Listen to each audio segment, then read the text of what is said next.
আমির খান এবং রীনা দত্ত ৯০-এর দশকে বলিউডের অন্যতম পাওয়ার কাপল হিসেবে পরিচিত ছিলেন তারা। বাড়ি থেকে পালিয়ে বিয়ে করা থেকে শুরু করে আমিরের ক্যারিয়ারের চড়াই উতরাইয়ে রীনার ছায়ার মতো পাশে থাকা সবটাই ছিল রূপকথার মতো। কিন্তু ২০০২ সালে ১৬ বছরের সেই দীর্ঘ দাম্পত্যের ইতি টেনে যখন তারা আইনি বিচ্ছেদের পথে হাঁটেন, তখন স্তম্ভিত হয়ে গিয়েছিল গোটা ইন্ডাস্ট্রি। কেন এই বিচ্ছেদ? কোনো তৃতীয় ব্যক্তি নাকি অন্য কোনো কারণ? অনেকেই মনে করতেন আমিরের দ্বিতীয় স্ত্রী কিরণ রাওয়ের সঙ্গে আমিরের ঘনিষ্ঠতাই হয়তো রীনার সঙ্গে বিচ্ছেদের মূল কারণ। কিন্তু আমির খান নিজে জানিয়েছেন অন্য কথা। তার মতে কোনো তৃতীয় ব্যক্তির জন্য নয়, বরং পরিস্থিতির চাপে এবং ব্যক্তিগত কিছু সমস্যার কারণে তাদের মধ্যে দূরত্ব তৈরি হয়েছিল।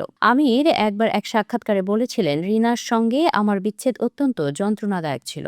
এটা কেবল আমার বা রীনার জন্য নয়, আমাদের পরিবারের জন্য ছিল কঠিন সময়। আমির স্বীকার করেছেন যে ক্যারিয়ারের শুরু থেকে তিনি এতটাই কাজের প্রতি মগ্ন ছিলেন যে পরিবারকে পর্যাপ্ত সময় দিতে পারেনি। মিস্টার পারফেকশনিস্ট হওয়ার ইঁদুর দৌড়ে তিনি ব্যক্তিগত সম্পর্কের ছোট ছোট আনন্দ বা দায়িত্বগুলোকে অজান্তেই অবহেলা করে ফেলেছিলেন।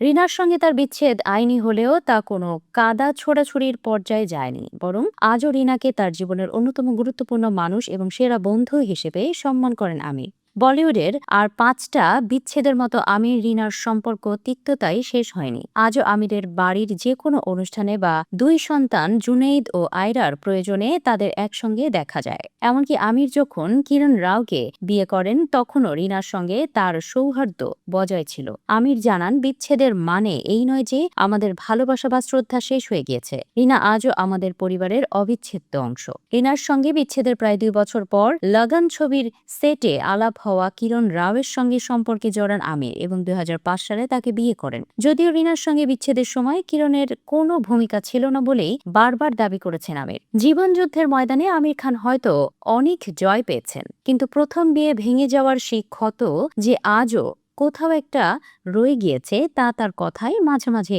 ফুটে ওঠে।